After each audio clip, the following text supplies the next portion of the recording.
नमस्ते साथीहरु। आज म तपाईहरुसँग नेपाल विद्युत प्राधिकरणले 2073 सालमा इलेक्ट्रिशियन पदको लागि सोधेको मल्टिपल चोइस क्वेशनहरु डिस्कस गर्न गइरहेको छु। आशा छ तपाईहरुलाई राम्रो लाग्नेछ।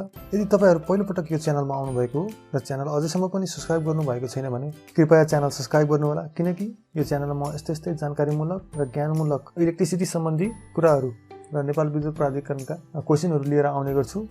यदि तपाईहरु यो च्यानलमा पहिलो पटक आउनु भएको र च्यानल अझैसम्म पनि सब्स्क्राइब गर्नु भएको छैन भने कृपया च्यानल सब्स्क्राइब गरिदिनु होला र नजिकै रहेको बेल आइकन पनि दबाइदिनु होला, ताकि भविष्यमा आउने यस्तै ज्ञानमूलक र जानकारीमूलक भिडियोको नोटिफिकेसन तपाईहरुलाई मिलोस्। अब क्वेशनतर्फ त जाउँ। अब पहिलो नम्बरको क्वेशन रहेको छ, the colour band at the extreme left of a colour coded resistor represent. कुनै पनि रेजिस्टरमा के हुन्छ त कलर ब्यान्ड दिएको हुन्छ र त्यसको एक्सट्रिम लेफ्ट को कलरले रिप्रेजेन्ट गर्ने भनेको के हो त? एक्सट्रिम लेफ्ट को कलरले रिप्रेजेन्ट गर्ने भनेको first significant digit. Correct answer A. अब यसको लागि एउटा टेबल हेरौं। यही टेबलको आधारमा पनि रेजिस्टरको भ्यालु कति छ भनेर हामीले थाहा पाउन सकिन्छ। अब 3 ब्यान्ड, 4 ब्यान्ड, 5 ब्यान्ड, 6 ब्यान्डको पनि रेजिस्टर हुन्छ। अब चाहे रेजिस्टर 3 ब्यान्डको होस् या 6 ब्यान्डको होस्, एक्सट्रिम लेफ्ट जुन यो पोइन्टरले देखाइरहेको छ, लेफ्ट भनेको एक्सट्रिम लेफ्ट। एक्सट्रिम लेफ्टको कलरले रिप्रेजेन्ट गर्ने भनेको के हो त? यो एरोबाट हेर्नुस्, फर्स्ट सिग्निफिकेन्ट फिगर्स। जति ब्यान्डको रेजिस्टर भयो नि एक्सट्रिम लेफ्टको कलरले रिप्रेजेन्ट गर्ने भनेको first significant figure. Correct answer के हुन्छ? ए। अब जाउँ अर्को क्वेशनतर्फ। अप्पर तामाकोशी जलविद्युत आयोजनाको क्षमता कति छ? अप्पर तामाकोशी भनेको 456 मेगावाट।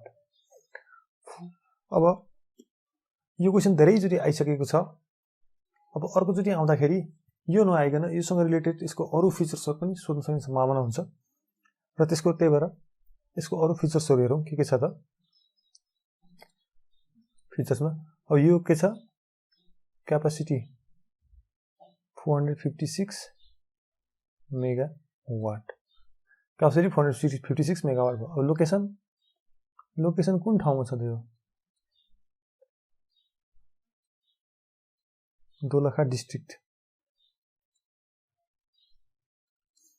दोलखा डिस्ट्रिक्टमा छ। यसको हेड कति छ?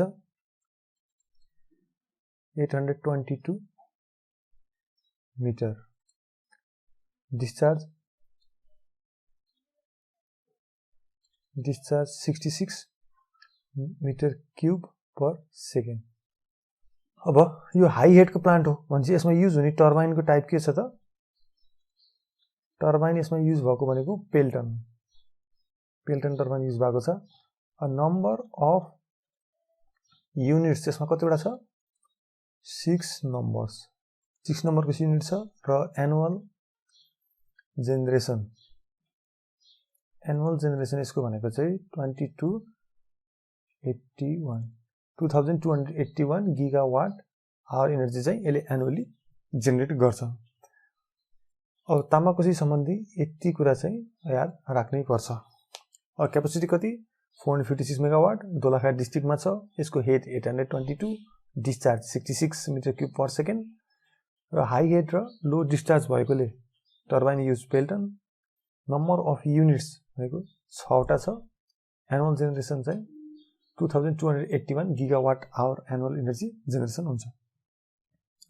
अर्को क्वेशनतर्फ जाउँ। 3 मा सर्किट ब्रेकर कुन बेला आफै चल्नु पर्दछ भनेर हामीलाई तल अप्सन दिएको छ। एउटा लाइभ र न्यूट्रल सर्ट हुँदाखेरि, 2 फेज आपसमा सर्ट हुँदा, 3 फेजहरु आपसमा सर्ट हुँदा र माथिको सबै। सर्किट ब्रेकरको काम के हो? फल्ट हुँदाखेरि ट्रिप गर्ने हो।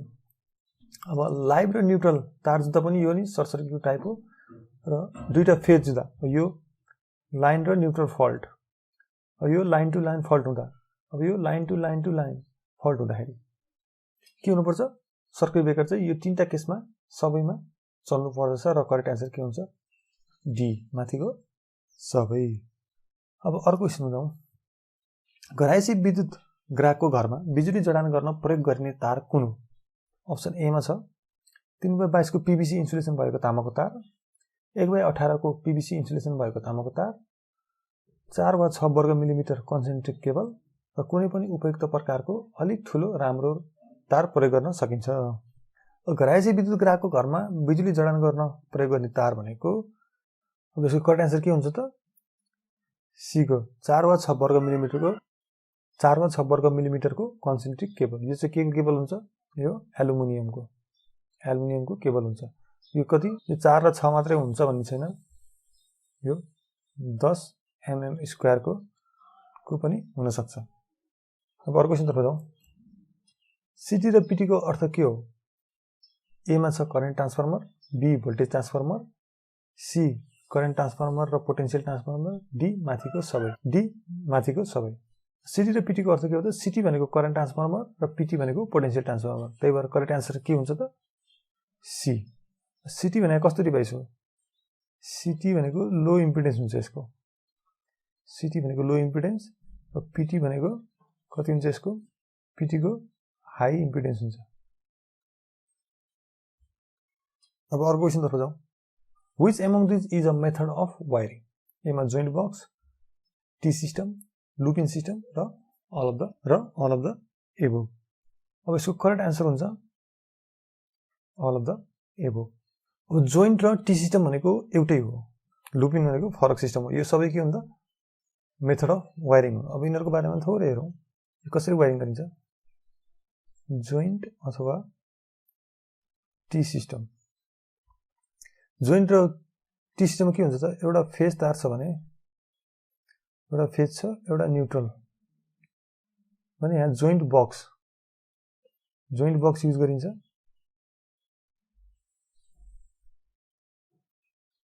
यो स्विच फेजबाट स्विचमा लगिन्छ र यो बल्ब छ भने न्युट्रलमा नि यस्तै जोइन्ट बक्स युज गरिन्छ। यस्तो खालको वायरिङलाई के भनिन्छ? जोइन्ट अथवा टी सिस्टम भनिन्छ। यसको चाहिँ कस्तो ठाउँमा युज गरिन्छ भन्दाखेरि यो suitable for temporary installation.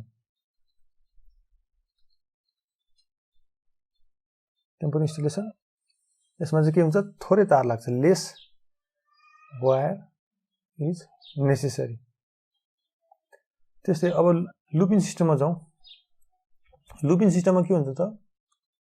Lupin सिस्टममा यो फेज छ भने के हुन्छ? यसरी फेजलाई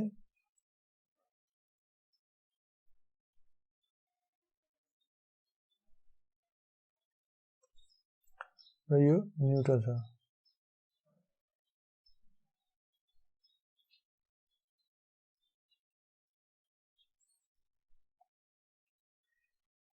यो बल्ब छ मानौ भने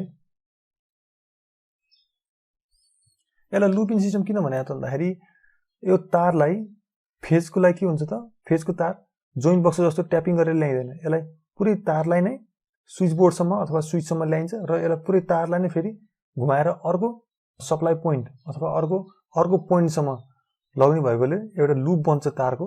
त्यही भएर यसलाई लुपिन सिस्टम भनिन्छ। यो चाहिँ अब के हो त? यो युनिभर्सली युज सिस्टम हो, युनिभर्सली युज्ड इन वायरिङ। यसमा चाहिँ के हुन्छ? More wire is used. तार लुप बनाएर लानुपर्ने भएकोले के हुन्छ त? मोर वायर इज युज्ड अथवा मोर वायर इज नेसेसरी। अब स्विचमा सधैँ के हुन्छ? फेजबाट लानुपर्छ। अब अर्को क्वेशनतर्फ जाउँ।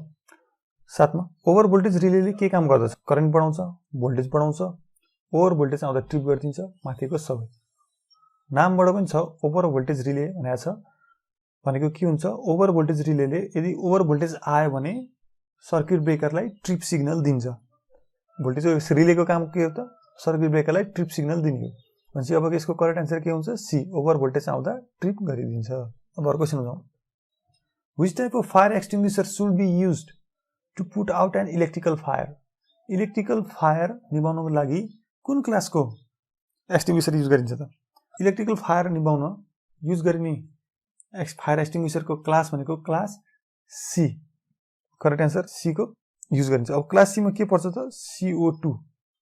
इक्जाम्पल चाहिँ के हो त? CO2 फायर एक्सटिङ्ग्विसर क्लास सी मा पर्छ। अर्को सम्झौँ। ट्रान्सफर्मरको ट्याप चेन्जरले के काम गर्दछ? अप्सन ए मा छ भोल्टेज बढाउँछ, भोल्टेज घटाउँछ, भोल्टेज घटबडी गर्ने काम गर्छ र माथिको कुनै होइन। ट्याप चेन्जरको काम भनेको के हो त, यसले भोल्टेज बढाउनु पनि सक्छ र घटाउन पनि सक्छ। भनेपछि करेक्ट एन्सर के हो त, सी को भोल्टेज घटबडी गर्ने काम गर्छ। ट्याप चेन्जरको बारेमा थोरै हेरौँ। ट्याप चेन्जर कहाँ प्रोभाइड गरिन्छ, यो एचबी साइडमा प्रोभाइडेड हुन्छ र कतिवटा हुन्छ, normally 5 tap points. 5 tap points कति त, 2 above and 2 below normal voltage. अब मानौँ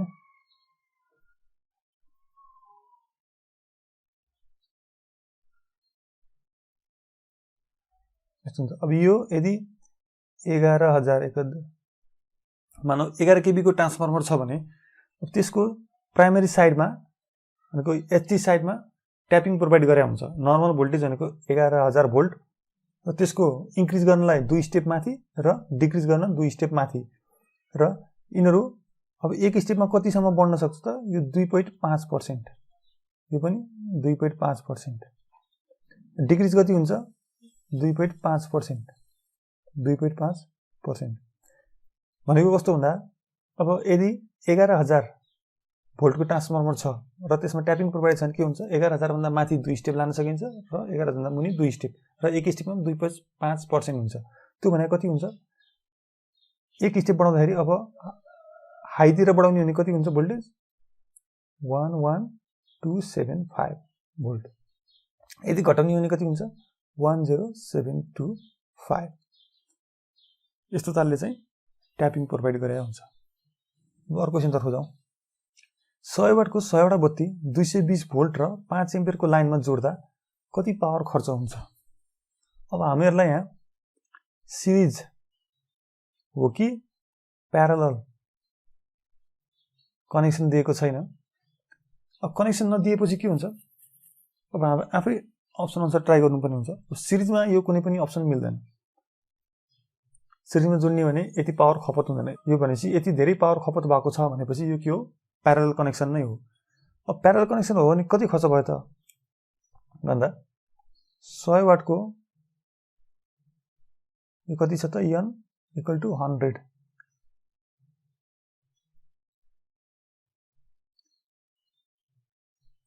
220 भोल्ट सप्लाईमा जोडेको छ। अब हामीलाई यहाँ 5 एम्पियर दिएको छ, यो 5 एम्पियरको कुनै पनि काम छैन, यो सायद यो बिग्रिया हुनुपर्छ। भनेपछि अब 100 वाटको 100 वटा बत्तीलाई प्यारललमा जोड्यो भने पावर खपत कति हुन्छ त, त्यो निकालौँ। पहिला सुरुमा इन्डिभिजुअलको रेसिस्टेन्स निकालौँ हामी। अब रेसिस्टेन्स अफ इन्डिभिजुअल बल्ब कति हुन्छ त, रेसिस्टेन्स भनेको हामीलाई के थाहा छ, v² by power of individual equal to के हुन्छ, 220 को स्क्वायर बाई 100 वाट गर्दा कति हुन्छ, 484 ओम। एउटाको ओम यति रहेछ। अब टोटलको यो त प्यारलल रेसिस्टेन्स त प्यारललमा जोडिया छ भनेपछि अब आर इक्विभ्यालेन्ट भनेको कति हुन्छ त, 484 by 100 equal to 4.84 ohm. R equivalent यति आयो। अब टोटल पावर कन्जम्सन कति हुन्छ, अब पावर कन्जम्सन टोटल भनेको चाहिँ v² by R equivalent equal to v भनेको कति छ हामीसँग, 220 को स्क्वायर बाई आर इक्विभ्यालेन्ट कति छ, 4.84। यो गर्दा कति आउँछ, 1 1 2 3 4 वाट आउँछ। भनेपछि हाम्रो करेक्ट एन्सर के हुन्छ, ए 10,000 वाट। अब अर्को क्वेशनतर्फ जाउँ। अब के गर्नका लागि 11 मा के गर्नका लागि जेनेरेटर समानान्तर सञ्चालन गरिन्छ भनेको, किन जेनेरेटरलाई प्यारलल अपरेसन गरिन्छ भनेर सोध्या हो। एउटा भोल्टेज घटाउन, करेन्ट बढाउन र भोल्टेज यथावत राख्न माथिको सबै। यसको करेक्ट एन्सर हुन्छ करेन्ट बढाउन भनेको के हो, पावर बढाउनको लागि। अब यसको अरू पनि कारण छ प्यारलल गर्नुको। एउटा त छ पावर पावर इनपुट बढाउन, पावरको इनपुट पावर बढाउनलाई चाहिँ जेनेरेटर प्यारललमा जोडिन्छ। अर्को हुन्छ कन्टिन्युटी एन्ड रिलायबिलिटी सप्लाई। अर्को हुन्छ repair and maintenance. Repair and मेन्टेनेन्समा सजिलो हुन्छ।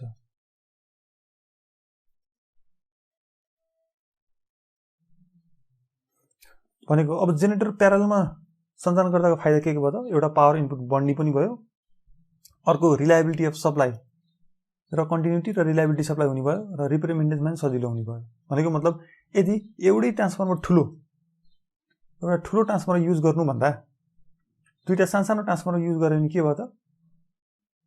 एउटा बिग्रिँदाखेरि एउटा मर्मत गरिरहँदा रिपेयर मेन्टेनेन्स गर्दाखेरि एउटालाई अर्कोबाट सप्लाई दिइरहन सक्ने भयो। त्यसले गर्दाखेरि के भयो त?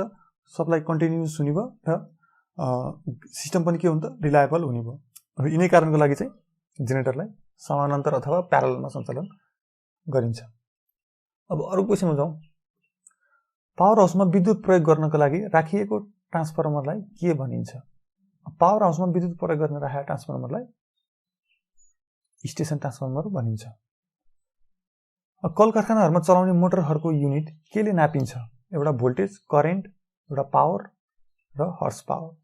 कल कारखानामा राखिने मोटरको रेटिङ केमा हुन्छ त? युनिट एचपी, हर्स पावर अथवा किलोवाट, यो दुईटामा हुन्छ। करेक्ट आन्सर के? D.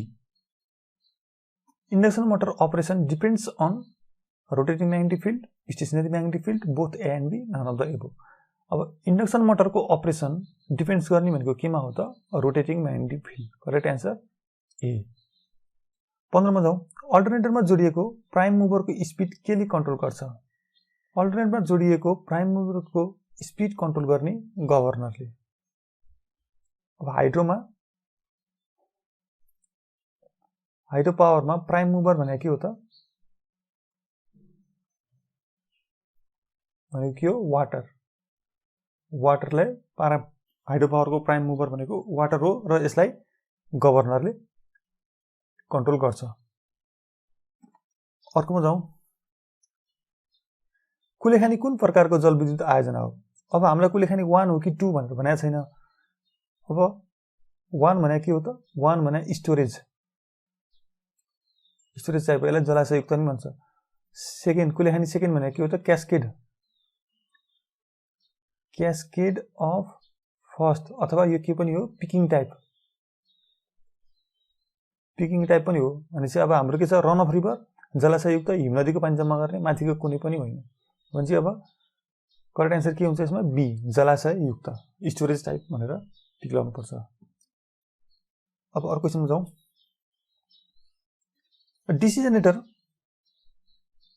generator without commutator is AC generator, DC motor, DC generator र induction motor। DC generator without commutator के हो त? AC generator हो। In hydro power plant, surge tank is kept very close to generator, spillway, penstock र turbine। Hydro पावरमा surge tank राख्ने भनेको के हो? Very close to penstock. कस्तो हुन्छ? यो के छ त? यो रिजर्भोयर छ। रिजर्भोयर छ भनेपछि हामीसँग यहाँ के हुन्छ?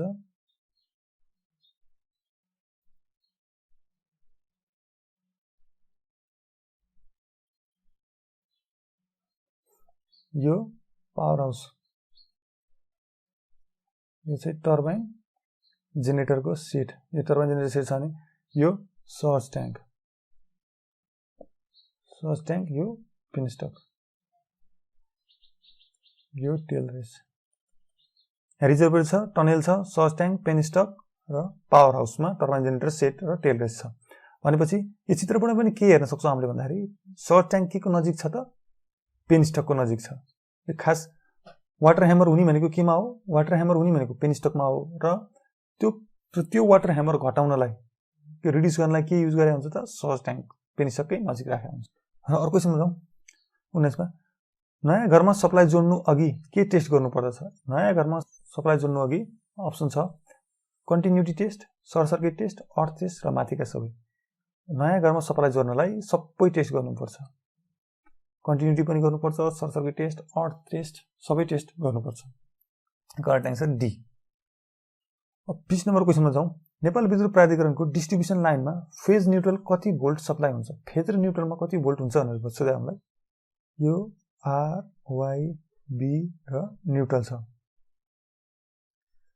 फेज र न्युट्रल, फेज भनेको आरवाईबी मध्ये कुनै एउटा र न्युट्रल, फेज र न्युट्रल बीच हुने भनेको कति हो?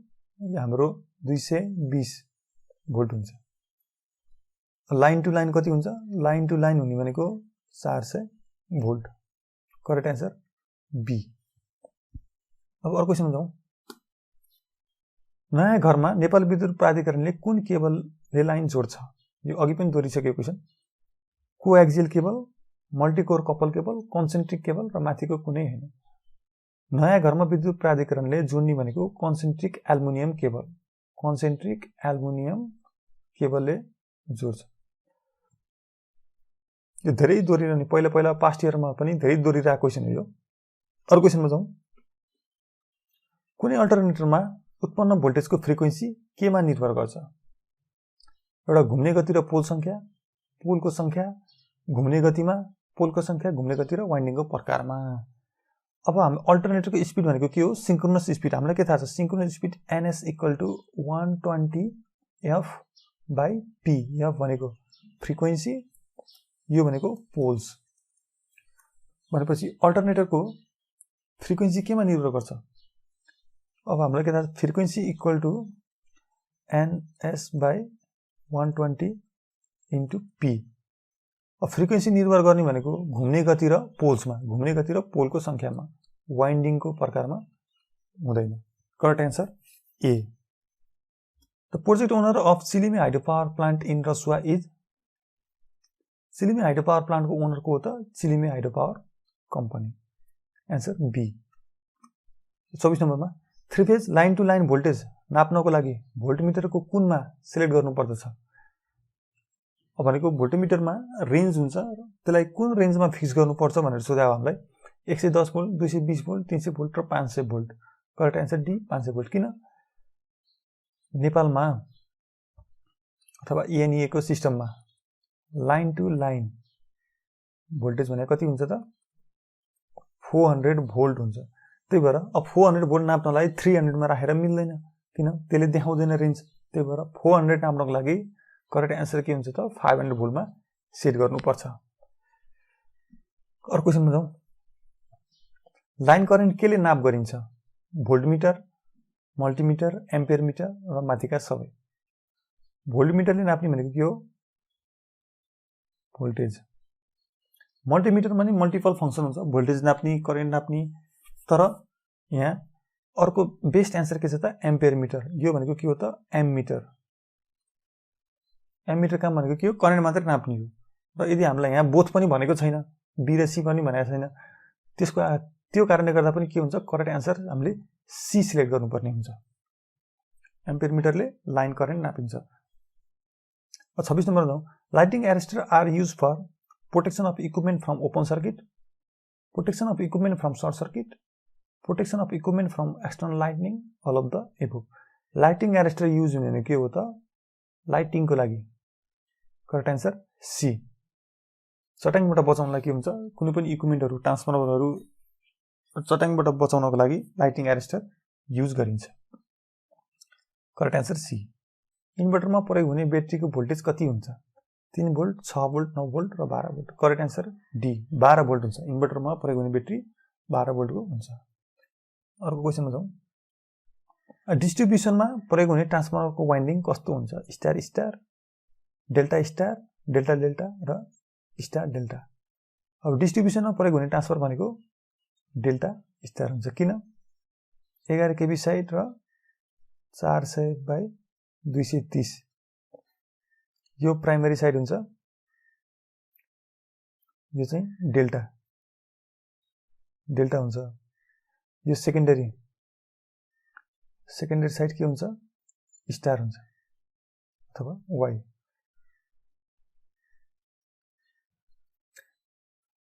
29 नम्बरमा तलका मध्ये कुन विद्युतीय सुरक्षाको औजार होइन? पेन्चिस यो हो।